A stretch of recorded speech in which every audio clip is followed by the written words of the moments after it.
আসসালামু আলাইকুম ফ্রেন্ডস, স্ক্রিনে যে রেড চেকার কবুতরটা দেখতে পারতেছেন, এই কবুতরটা নেওয়ার জন্য আমাকে 10,000 টাকা অফার করা হয়েছিল। এরপরও আমি কবুতরটা বিক্রি করিনি। আমি কবুতর লালন পালন করতেছি প্রায় 12 বছর, এর বেশি হবে। একদম ছোট বয়স থেকে কবুতর লালন পালন করতেছি। প্রকৃত পক্ষে শিক্ষার যে কোনো শেষ নাই, তার বাস্তব উদাহরণ এই ভিডিওর মধ্যেই আপনারা দেখতে পারবেন ভিউয়ার্স। দীর্ঘদিন ধরে আমি কবুতর লালন পালন করতেছি। কবুতর সম্পর্কে যে আমি অনেক কিছু বুঝে গেছি সেটাও নয়, আবার যে কবুতর সম্পর্কে একদমই বুঝি না তাও কিন্তু নয়। কবুতর লালন পালন করতেছি দীর্ঘদিন ধরে। কবুতর সম্পর্কে আমরা যে ধারণা করি, মাঝে মধ্যে আমাদের ধারণার যে ভুল হয়, তার বাস্তব উদাহরণ হচ্ছে এই কবুতরটি।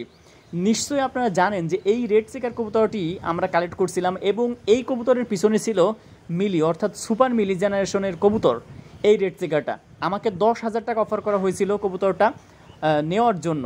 তিনি আমাকে অফার করছিলেন কবুতরটা আমার কাছ থেকে নেবেন, কিন্তু আমি বিক্রি করিনি শুধুমাত্র আপনাদের জন্য।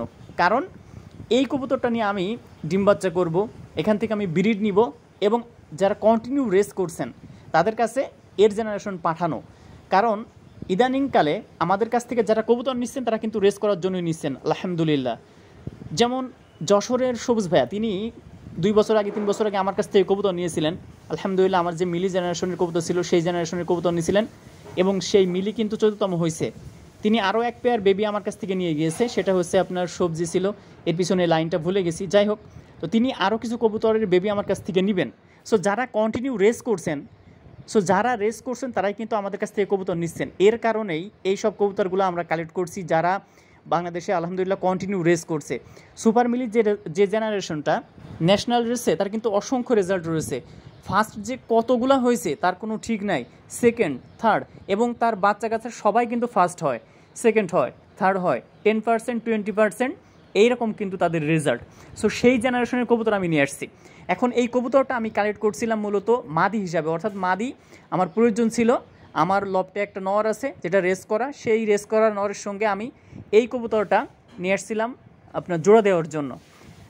সো পরবর্তীতে আরেকটা মাদি আমি কালেক্ট করছি আলহামদুলিল্লাহ রেড চেকার, সেই নরের সঙ্গে সেই রেড চেকার মাদিটা দিয়েছি। রেড চেকার নরের সঙ্গে রেড চেকার মাদি আমি মিলাইতে পারছি আলহামদুলিল্লাহ। সো দুইটাই রেস করা।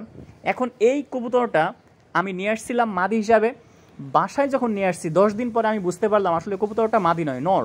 খুবই কষ্ট পাইছিলাম, মনটা আসলে ভেঙে চুরমার হয়ে গেছিলো, কারণ অনেক টাকা দিয়ে আমি মাদিটা কালেক্ট করছিলাম, এসে এখন হয়ে গেল নর। সো দীর্ঘদিন তাকে আমি আলাদা রাখছিলাম। আমি যখন খাঁচার মধ্যে রাখছি, আজকে সকালে যখন আমি লফটে আসছি, এই যে দেখতে পারতেছেন এই খাঁচার মধ্যেই কিন্তু কবুতরটা ছিল, আরও 3-4টা বেবির সঙ্গে ছিল। আমি যখন আজকে সকালে লফটে আসছি, এসে দেখি যে অলরেডি ডিম সে দিয়ে দিছে। সো যেহেতু বেবির সঙ্গে ছিল এই কবুতরটা, ডিম তো দেওয়ার অন্য কোনো অপশন নাই, অন্য কোনো কবুতর আর নাই। সো এই কবুতরটাই আপনার ডিম দিয়েছে। এখন আমরা যেটা করছি সেটা হচ্ছে যে পাশাপাশি আমরা আমাদের যে লফটে যে আপনার নটা ছিল, নরের সঙ্গে আমরা এই কবুতরটা, সে এখন 7 পরে আছে, আমরা পেয়ার করার জন্য পাশাপাশি খাঁচায় রাখছি। সো সবচেয়ে আমার খুশির যে বিষয়টা সেটা হচ্ছে যে রেড চেকার সে মাদি হয়েছে, এটা আমার সবচেয়ে খুশির একটা বিষয়।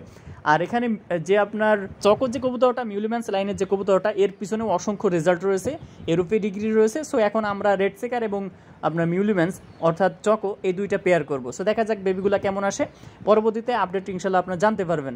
সো দেখেন, আমরা কবুতর লালন পালন করতেছি অনেক দিন ধরে, এরপরেও যে আমরা ভুল করি বা ভুল করতে পারি এটা স্বাভাবিক।